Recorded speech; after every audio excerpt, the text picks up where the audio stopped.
لبيك اللهم لبيك لا شريك لك لك لبيك إن الحمد والنعمة لك والملك لا شريك لك.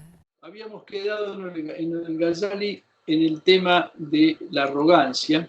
Bueno, había terminado un tema, habíamos empezado con la soberbia, ¿sí?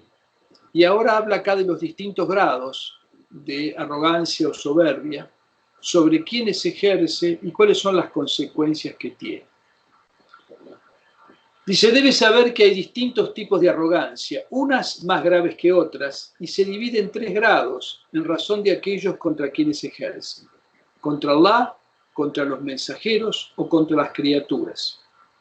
El primer grado, naturalmente es el más grave, es la arrogancia ante Allah Ta'ala, como la soberbia que manifestaron Nimrod, Faraón e Iblis, y la de aquellos que se arrogan la divinidad o que consideran que adorar y servir al Altísimo es un menoscabo. Bueno, ya saben, ¿no? Faraón es el ejemplo en el Corán de, digamos, el soberano opresor que ocupa al mismo tiempo el lugar de rey de los hombres y de Dios, ¿sí? Porque Faraón se atribuía a sí mismo la divinidad. En cuanto a Iblis, se atreve a cuestionar la decisión de Allah, ¿sí? Y por eso dice que se mostró soberbio, dice el Corán literalmente. Cuando Iblis cuestiona y dice, has creado al hombre de barro y a mí me creaste de fuego y yo soy superior a él. Y en cuanto a Nimrod, pasa lo mismo porque persiguió a Abraham, ¿sí? Y quería ser el único adorado. Dice Allah, el Mesías jamás tendrá a menos ser un siervo de Allah y tampoco los ángeles cercanos. Es decir, Jesús nunca dijo que era Allah, como lo dice el Corán en otra parte, sobre todo al final de la Sura 3 hay varios pasajes en donde está esa cuestión, ¿sí? Y tampoco los ángeles cercanos. O sea, en el caso de estos seres espirituales muy cercanos a Allah, no se les pasa ni por la cabeza la idea de arrogancia, sino que, digamos, cuando más cercanos, cuando más conciencia del poder y de la grandeza de Allah, mayor es la humildad. A mayor conocimiento, mayor humildad, ¿sí? El segundo grado es la arrogancia ante los mensajeros divinos, como hacían los incrédulos coraishíes con el mensajero de Allah, diciéndole, no nos inclinaremos ante un hombre como nosotros. ¿Por qué no se nos envió un ángel? O bien, ¿por qué no se envió alguien poderoso? Envían un huérfano, ¿sí?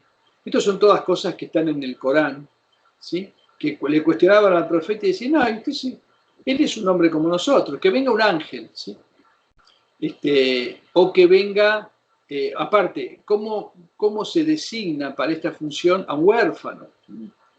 O como dice el Corán, decían, ¿por qué no se le reveló este Corán a un hombre importante de las 2 ciudades?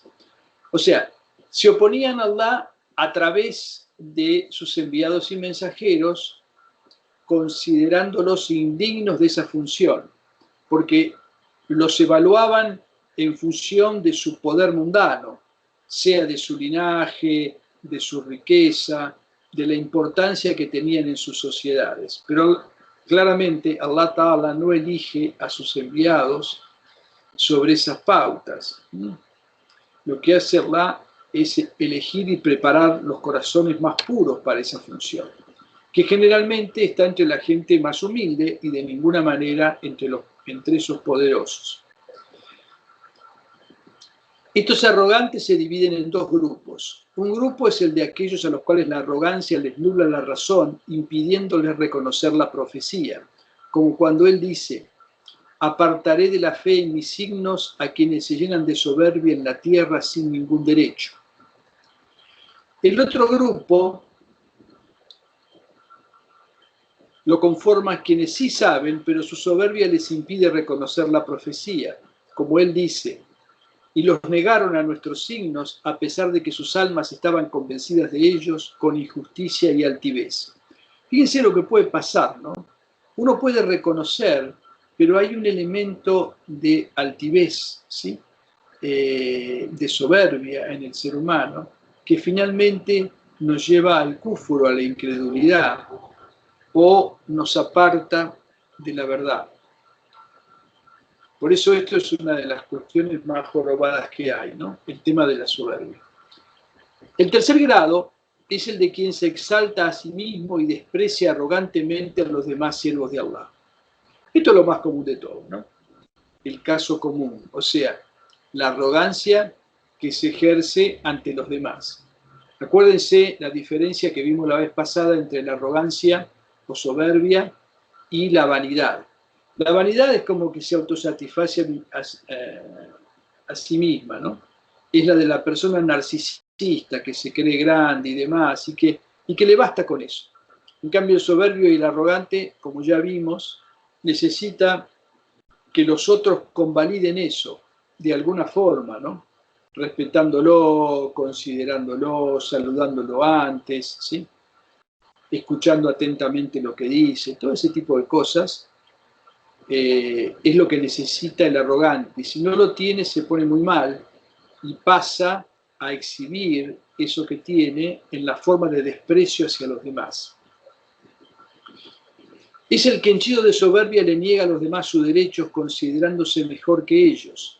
Este grado, aunque más leve que los dos anteriores, es sin embargo muy grave por dos razones.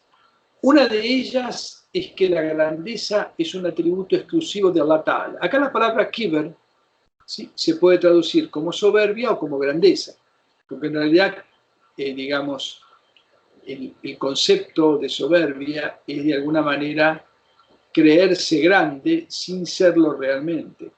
Pero es un atributo específico de Allah que lo ostenta en toda su magnitud posible.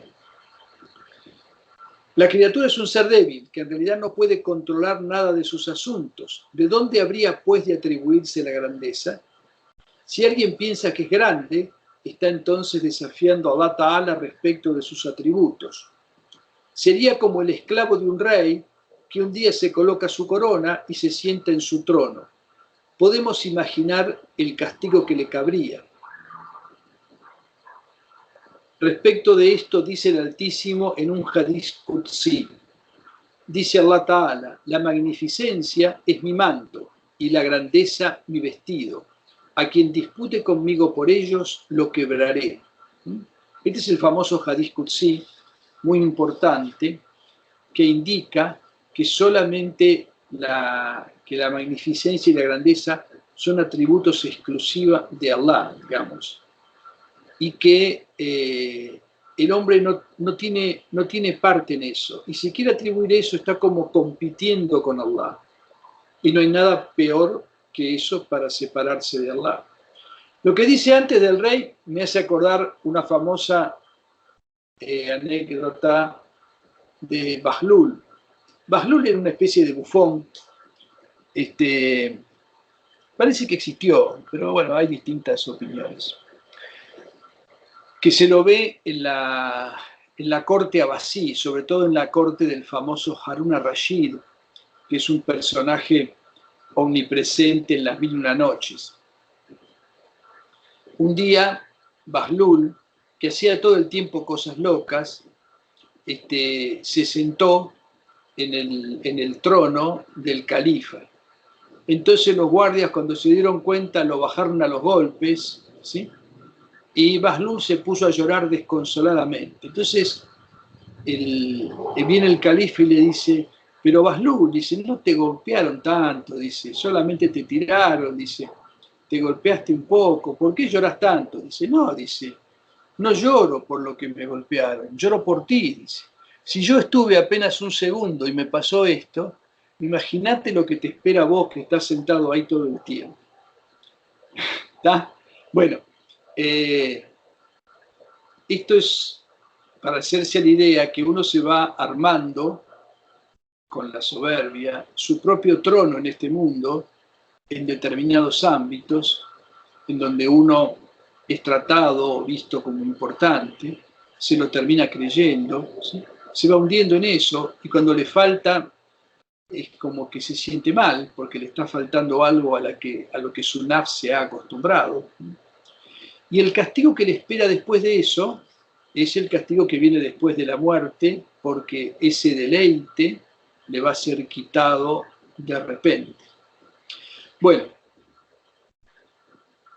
es decir, estos son atributos míos exclusivamente y destruiré a quien me desafíe con ellos. Por ende, a nadie le cabe mostrarse grande y poderoso ante las criaturas, salvo al Creador. Y si alguno de sus siervos hace lo mismo, está compitiendo con él, y es como si alguien se pusiera a darle órdenes y a exigirle respeto a los esclavos del rey. Esta es una potestad que solo el soberano puede ejercer. La otra razón es que la soberbia es un obstáculo que impide aceptar la verdad que proviene de otros. Esto puede verse en quienes disputan por cuestiones de religión. Cuando uno de ellos enuncia algo verdadero, hay otros que por soberbia lo rechazan y se niegan a aceptarlo. Este es uno de los rasgos típicos de hipócritas e incrédulos, como dice Allah Ta'ala. Dicen los incrédulos: no escuchéis este Corán cuando se lo recita y hablad desdeñosamente de él. Quizás así podáis prevalecer. Ustedes saben que la gente que decía esto le gustaba el Corán, ¿sí? Algunos públicamente lo rechazaban y decían que no había que escucharlo, pero ellos mismos iban a escucharlo porque les gustaba la melodía que tenían y la fuerza de su expresión. Hay historias sobre esto, de que algunos de estos grandes enemigos del profeta, cuando todavía estaba en la Meca, alayhi salatu wassalam, se acercaban en silencio a su casa por la noche para escucharlo recitar el Corán. O cuando dice, y cuando se le dice, teme a Allah, se apodera de él la soberbia que lo impulsa al mal. La Gehenna será suficiente para él y que va al reposo. Esto me parece es el que está engreído con su propia concepción del mundo, como dice una ley anterior. Bueno, una vez el mensajero de Allah le dijo a un hombre que estaba comiendo con él y lo hacía con su mano izquierda: come con tu mano derecha. Y él replicó: no puedo. Entonces él dijo: no podrás. Fue la soberbia lo que le impidió hacerlo y desde entonces ya no pudo elevar su mano derecha hasta su boca. Hay distintas opiniones de esto. Dice como que quedó como tullido de esa mano a partir de eso, de esa respuesta que le dio con soberbia al profeta. En realidad no quería obedecer de comer con la derecha.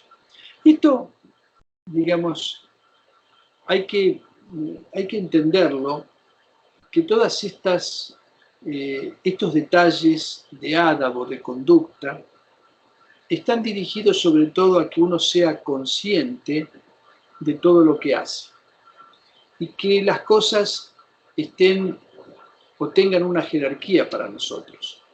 Por ejemplo, hay cuestiones de nosotros de una jerarquía inferior, ¿sí? Cuando vamos al baño y hacemos nuestras necesidades, nos damos cuenta que somos como cualquier otro animal, ¿no? Yo lo veo a mi perro acá que anda haciendo caca por el pasto todo el tiempo, ¿sí? Nosotros lo hacemos adentro de un baño cerrados porque tenemos un cierto pudor. Y en esto no nos diferenciamos en nada de los animales. Entonces, en la creación hay como una jerarquía para cada cosa. La mano derecha representa una jerarquía superior a la izquierda. La dirección de la derecha es mejor que la dirección de la izquierda, inclusive. Le damos a una persona, la saludamos dándole la mano derecha. Tomamos lo que nos dan, ¿sí?, con la mano derecha, ¿sí? Usamos la mano izquierda para limpiarnos las partes íntimas, ¿sí? Todo eso tiene una explicación, si se quiere, simbólica, metafísica. Oponerse a eso diciendo que en realidad es todo lo mismo, izquierda, derecha, que sería un poco lo que hay actualmente y actualmente hay como una especie de militancia respecto de una igualdad a ultranza, ¿sí? Por ejemplo, bueno, el tema de género es lo más común, ¿no? Hombre y mujer. El hombre y mujer son iguales. Sí, es cierto, el hombre y la mujer son iguales en cuanto a seres humanos, ¿sí? Y en cuanto a sus posibilidades espirituales. Pero son diferentes en un montón de sentidos. Y por eso, respecto de ellos, en la ley sagrada hay, digamos, normas específicas que uno tiene y el otro no tiene. Y es bastante claro para cualquiera que reflexiona un poco darse cuenta que la mujer tiene determinadas capacidades y cualidades que el hombre no tiene y viceversa, ¿sí? Y en ese sentido no son iguales. En cuanto a seres humanos sí son iguales, porque en realidad provienen de un mismo origen, como dice el Corán. Nos hemos creado de un alma única y sacamos de ella, digamos, a una pareja, ¿eh? Y luego hicimos que se reprodujeran para que se reconozcan mutuamente. O sea, todos venimos de un nafs wahida, de un alma única, un alma original, ¿sí? Pero todo en la creación, como dice el Corán, está creado de a pares. Y de a pares, hemos creado todo de a pares, dice el Corán. Todas las cosas de a pares. O sea, hay noche y hay día, ¿sí? Y la noche y el día, digamos, son como una sola cosa y al mismo tiempo son complementarios. El día es mejor para algunas cosas y es malo para otras, y la noche es mejor para algunas cosas y es malo para otras. Bueno, debes saber que la historia de Iblis no se te ha relatado como un cuento, sino para que comprendas los peligros a los que conduce la soberbia. Fue la soberbia la que le hizo decir: yo soy mejor que él. A mí me creaste de fuego y a él lo creaste de barro. Su arrogancia lo condujo así a rebelarse contra la orden de Allah y no se prosternó ante Adán y terminó maldecido por toda la eternidad. Acá se dice que hay como dos faltas de Iblis o Shaitán. Una es la soberbia, creerse mejor. Y otro es, digamos, la suposición, ¿no? La suposición analógica. A partir de un dato externo, deducir consecuencias cuando en realidad no se conoce realmente la realidad de las cosas. O sea, contempló la materia del hombre y la materia de sí mismo y dijo, bueno, la tierra, que es una cosa baja, inerte, ¿sí? Digamos, sucia, si podemos decirlo, comparado con el fuego, que se expande, ¿sí? que ilumina, que da calor. Claramente el fuego es mejor, ¿sí? Entonces dice, bueno, si yo estoy hecho de una sustancia mejor que la sustancia del hombre, tengo que ser mejor que el hombre. Pero resulta que el hombre e Iblis en realidad son un conjunto de cosas. No son solamente esa sustancia de lo que están hechos. Porque también en el ser humano hay espíritu, hay aquel, hay intelecto, ¿sí? Y el ser humano, por ser más, digamos, menos homogéneo que Iblis, tiene más posibilidad. ¿Y qué quiere decir menos homogéneo? Es una mezcla de más cosas. Entonces tiene un acceso a mayores experiencias. O sea, los ángeles son puramente, son pura luz, digamos, ¿sí? Los jinn, entre los cuales está Shaitán, son puro fuego o pura energía. En el hombre están todas esas digamos así, esos elementos, esas manifestaciones de la materia, ¿sí? Están todas presentes. Entonces, el ser humano está en una posición intermedia. Está como en peligro, puede caer hacia lo más bajo y convertirse en algo inferior a los animales o a las plantas, cuando desecha lo mejor que hay en sí, no le presta atención. Pero si logra elevarse, se convierte en lo más perfecto de la creación. Y esto es lo que no entiende Iblis. Pese a toda su sabiduría, se basa en una suposición. Hace una analogía, ¿sí?, que se llama en árabe qiyas, ¿sí?, un razonamiento analógico. Los razonamientos analógicos muchas veces son falsos, porque los que establezco como cosas análogas no son realmente análogas. Hay diferencias y no puedo aplicarle a las dos las mismas conclusiones. Bueno, las causas de la soberbia y su tratamiento. Esto es la parte más importante, ¿sí? ¿Qué cosas, digamos, son las que desatan la soberbia, la provocan en nosotros? Debes saber que quien se ensoberbece es porque se considera superior. Y esto ocurre porque piensa que posee una cualidad que otros no tienen, un atributo de perfección en algo referido al din o a este mundo. Hay en total 7 causas para esto. La primera causa de orgullo es el conocimiento. El conocedor tiende a verse a sí mismo como dotado de un saber perfecto y a considerar arrogantemente a los demás como si fueran burros comparados consigo mismo.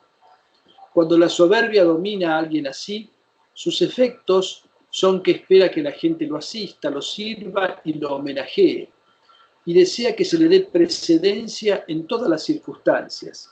Y se sorprende si esto no pasa. Cuando está buscando a alguien o es invitado por alguien, considera que les está haciendo un favor y honrándolos, y no al revés. En lo relativo a la otra vida, cree que estará a salvo, pues tiene una categoría ante Allah superior a la de los demás. Y teme más por los otros que por sí mismo. Llega a decir, necesitan de mi piedad y mis súplicas para salvarse del infierno. Debido a todo esto es que el mensajero de Allah dijo, lo que corrompe el conocimiento es la presunción. ¿Sí? El perjuicio del conocimiento es la presunción.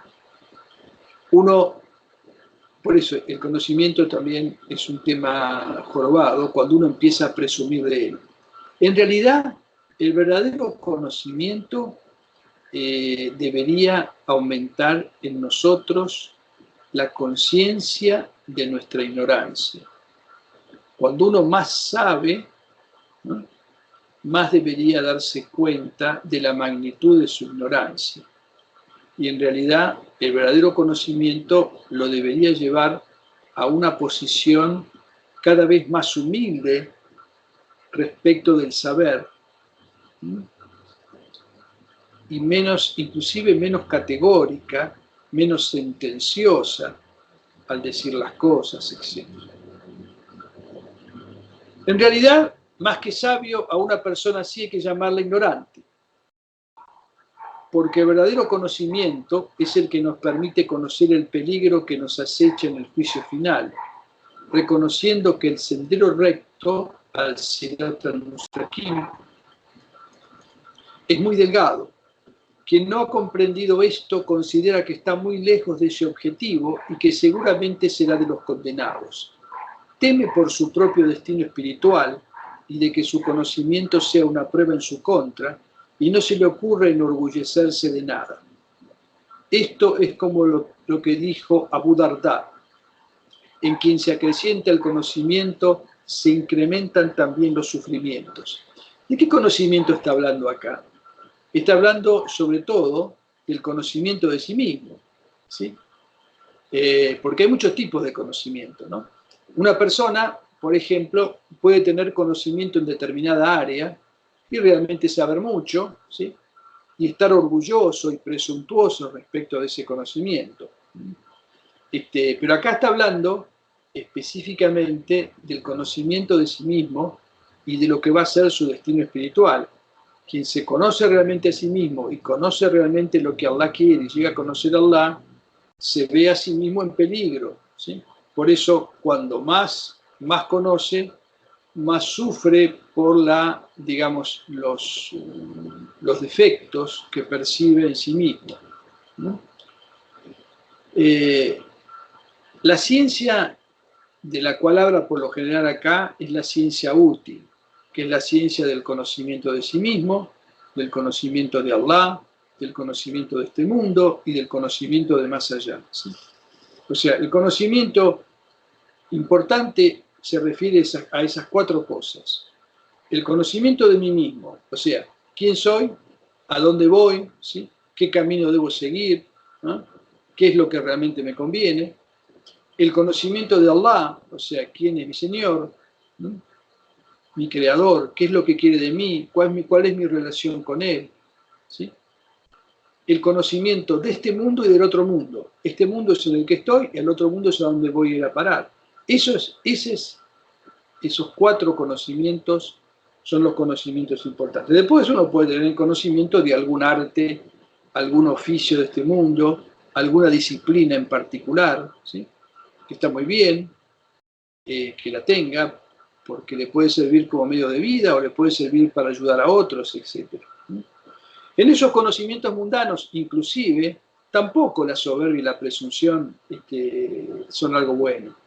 Uno puede estar consciente de que sabe cosas, pero siempre va a haber cosas que no sepa, ¿no? Y siempre va a haber alguien por ahí que sabe más que uno. No tiene mucho sentido eso. Bueno, en cuanto a esas personas en las cuales la adquisición de conocimiento provoca un incremento de la arrogancia, hay dos casos. Un caso es el de aquellos que no se ocupan de verdadero conocimiento, que es el conocimiento del din, el que le permite al siervo conocerse a sí mismo, a su Señor y a las vicisitudes del encuentro con Allah en la otra vida. Este conocimiento genera temor y humildad y el sufrimiento consiguiente, y no conduce a la soberbia ni a la seguridad.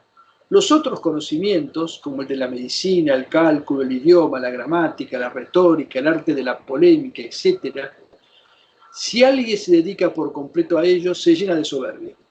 O sea, estas cosas que son del campo mundano, en donde uno está interactuando con los demás, o se está ganando la vida, o tiene que demostrar que es mejor médico que el otro, o que conoce mejor la gramática y el arte de escribir que otro escritor, etcétera, etcétera, es muy difícil que uno no, no termine en algún grado de arrogancia respecto de esto. Cercano a la ciencia del din está la ciencia de los dictámenes legales, que se basa en la ciencia del derecho, cuyo objetivo es corregir a la gente de este mundo, y es por ende una ciencia mundana, aunque dependa de la religión y no genera temor en quien la ejerce. En realidad, cuando se basta a sí misma y no se apoya en otros conocimientos espirituales, el corazón se oscurece y la soberbia triunfa. Porque la noticia sobre algo no es ver con los propios ojos. Este es un palo para los alfaquíes, ¿sí? Una cosa muy común, así como hay un especialista en, qué sé yo, en matemáticas, en medicina, en abogacía y demás, hay especialistas en religión islámica, ¿sí? Y el especialista que conoce más del tema se cree más a salvo que los demás, porque ya conoce todo. Pero en realidad eso que conoce es solamente el aspecto mundano del din, ¿sí? En realidad lo más importante es el aspecto interior, que se haya purificado a sí mismo. Y entonces es muy frecuente, por eso es muy frecuente ver entre la gente del din, aquellos que se han convertido en especialistas, que han estudiado y demás, que se manifiesta en ellos la soberbia y la arrogancia. Este dicho del profeta, este hadiz, la noticia no es como ver algo con los propios ojos, no es como ver algo directamente. Es decir, el grado de certidumbre que nos da contemplar algo, verlo, o que nos digan que algo es así, ¿sí? O sea, no es lo mismo que uno le diga, mirá, París es así, asá. ¿Sí? Cuando uno va a París y recorre la calle de París, ve París y ahí tiene una visión directa que no va a tener nada que ver con todo lo que le hayan podido hablar sobre París. Este hadiz se inscribe en una historia que explica bien la cuestión. que tiene que ver con el caso de Moisés. Moisés, cuando estaba con su Señor en su retiro, cuando lo dejó a su hermano Aarón a cargo de la gente, y entonces, como faltó, creo que 40 días o algo así, el samaritano hizo ese famoso becerro de oro, que era un becerro que mugía, ¿sí? Y la gente le entregó todas sus joyas y empezaron a adorar el becerro de oro. Y Harún no los pudo detener a que hicieran eso. Y Moisés estaba con su Señor, y su Señor le informó que su pueblo estaba haciendo eso, que había abandonado al Dios verdadero por un becerro fundido en oro, ¿sí? Pero él no, digamos, no reaccionó en ese momento con ira. Pero cuando bajó y lo vio con los propios ojos, y vio a la gente, vio al becerro, vio a la gente inclinándose, le agarró un ataque, digamos, y tiró las tablas y rompió las tablas, como todos sabemos.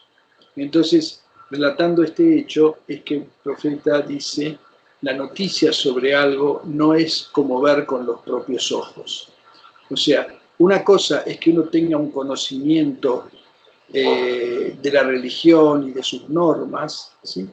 Y otra cosa es que lo haya realizado en su corazón, ¿sí?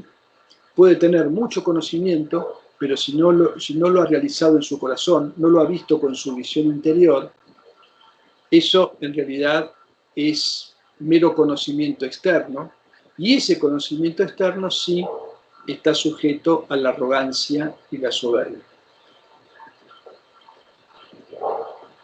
Estudia a esas personas que parecen conocer la ciencia del din y verás cómo son realmente. Igual que con la ciencia de las aves. O sea, igual de inútil es su conocimiento del din por cómo lo viven, ¿sí? Pretende recordar a Allah hablando vanamente en prosa rimada, invocando palabras que hacen llorar a la gente y oscuras sutilezas que excitan las diferencias entre las distintas fracciones, para que así la gente común piense que siguen el camino de la fe. Todo eso no hace más que sembrar las semillas de la soberbia, la envidia y la enemistad en los corazones. Eso no les provoca verdadero dolor y aflicción, recordándoles el día del juicio. Solo infla en ellos la soberbia y la arrogancia. Y bueno, pasa esto, ¿no? Lamentablemente. Que Alá nos preserve. Y uno ve muchos ejemplos, ¿no? De gente que está en el púlpito, curas, imanes y demás, que hablan muy bien, digamos, que inclusive puede que llegue al corazón de la gente lo que están diciendo, pero ellos no lo sienten, ¿sí? Y viendo esa, digamos, cómo es recibida esa prédica entre la gente, empiezan a tomarle el gustito a eso de estar en la cátedra, digamos, como se decía antiguamente, dando cátedra, estar hablando a la gente. El nafs es muy sutil, ¿no? Le encuentra el gustito a ciertas cosas y finalmente termina haciendo las cosas por ese gustito. Lo que aconseja en algún lugar al Ghazali en este tema es que la persona que ejerce esta función se escuche a sí mismo internamente, ¿sí? Que haga un esfuerzo de realizar en sí eso mismo que predica, que no se convierta en una palabra vacía. Porque si no es un gran peligro. Un peligro mayor que el que tienen los que simplemente son inconscientes y no le prestan atención a esto. El otro caso es el de aquellos que estudian las ciencias útiles y beneficiosas, como la exégesis coránica, los hadices, las biografías de los nobles ancestros, y otras disciplinas por el estilo que hemos mencionado en este libro y en los volúmenes de Ligiá, pero que pese a todo continúan siendo arrogantes. Esto se debe a que su ser interior ya es básicamente maligno y tienen un mal carácter. El objetivo que persiguen estudiando estas ciencias y hablando de ellas es presumir y no afianzar su piedad, educando a su nafs y purificando su corazón con la lucha interior.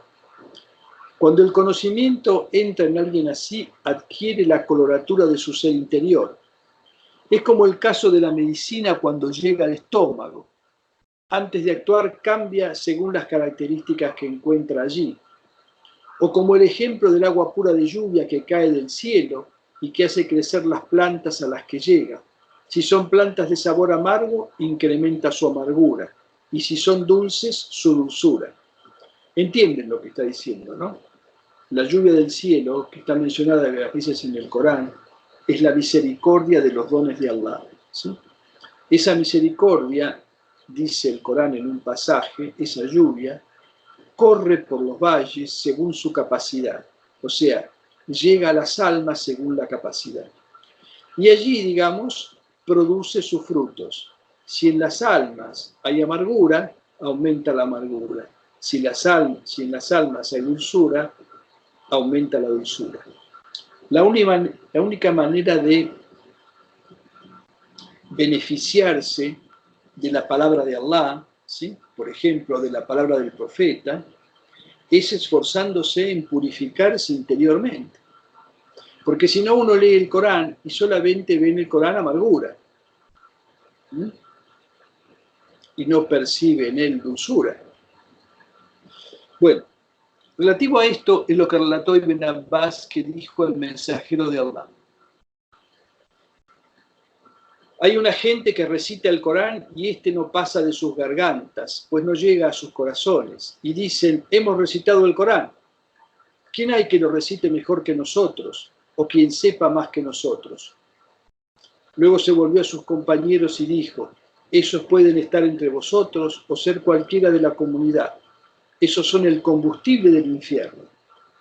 Fíjense qué fuerte lo que está diciendo, ¿no? Quien está en la fe, digamos, y de repente se la cree y se cree superior y se vanagloria de ciertos actos de devoción, como de recitar el Corán, bien, ¿sí? Como debe ser recitado. Por eso es que hay que tener mucho cuidado. Uno tiene que tener un afán de perfección en los actos, pero si el afán de perfección en los actos es para presumir, más vale hacer los actos mal, para que no haya, digamos, ningún motivo de presunción ante los demás. Es preferible la oración imperfecta, el que sabe un par de suras cortas del Corán y las dice o las recita con errores en el árabe, que el que lo dice a la perfección, ¿sí? Hace todo bien y está presumido de eso. Hay una enorme diferencia entre ambas circunstancias. Y si el que presume de eso no se corrige, ese termina siendo combustible del infierno. Omar ibn al-Khattab, radiyallahu anhu, decía, no seáis los tiranos de los sabios, pues vuestra ciencia no satisfará vuestra ignorancia. O sea, los que en su conocimiento del din comienzan a tiranizar a los demás, ¿sí? Imponiéndoles eso, diciéndoles que si no saben, no hacen eso, no están en lo correcto, ese en realidad es el peor de los ignorantes.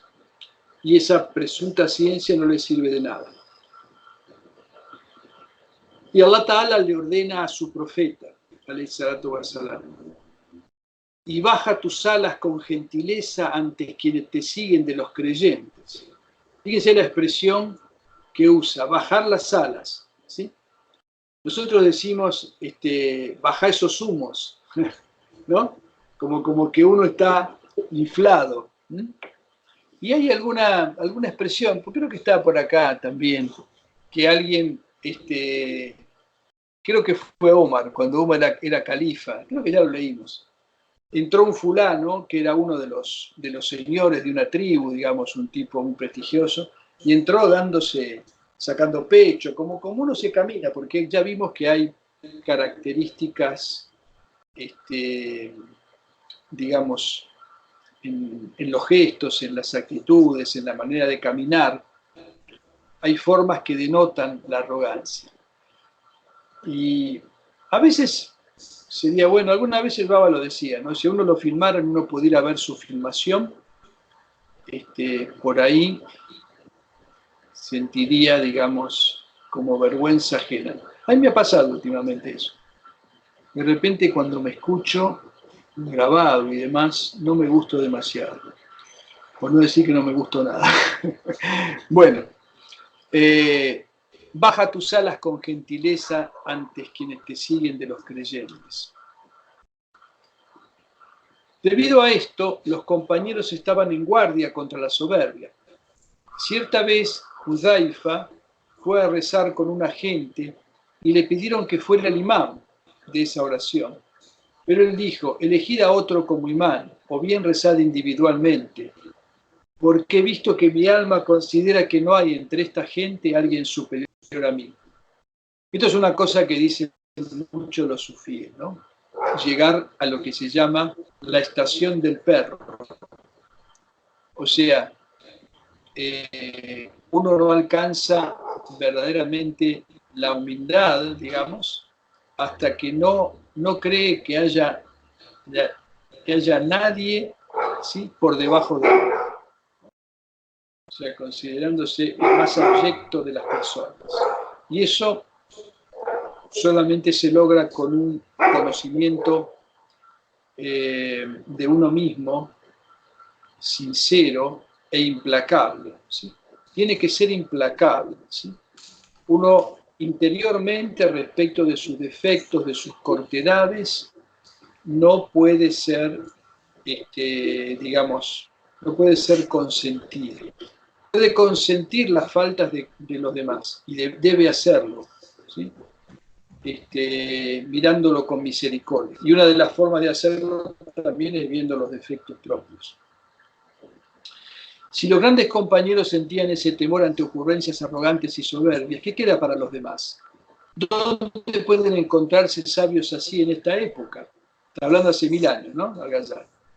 En realidad son muy raros sobre la faz de la tierra los sabios que saben que esto, la soberbia, es un rasgo ético condenable que debe ser rechazado.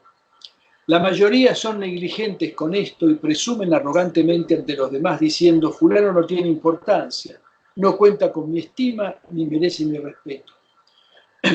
Consecuentemente, si uno se encuentra con alguien así, que es sabio, está consciente de esto, el peligro de la arrogancia por el conocimiento, es alguien invalorable. No hay que separarse de él y visitarlo y contemplarlo es como un acto de devoción. Si conocemos a alguien así, aunque está bien en la lejana China, deberíamos esforzarnos por llegar hasta él y todos deberían considerarlo como una bendición.